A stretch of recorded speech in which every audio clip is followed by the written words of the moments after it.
So Israel launches an attack in the Iranian embassy. That's as close to one nation state attacking another nation state as you really ever want to get.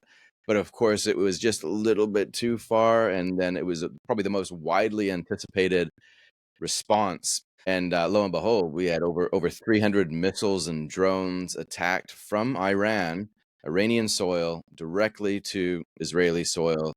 We saw a missile land straight on an airport. Largely, most of it, of course, was destroyed. One view would be, hey, this was obviously saving face. Let's send a swarm of drones, which can easily be swatted out of the sky with the Iron Dome defense system, with our allies and F-16s everywhere. It's like a bit of a joke.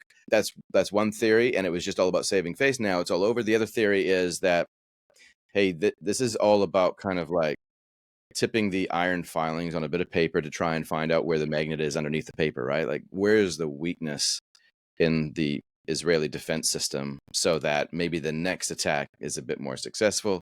I don't know.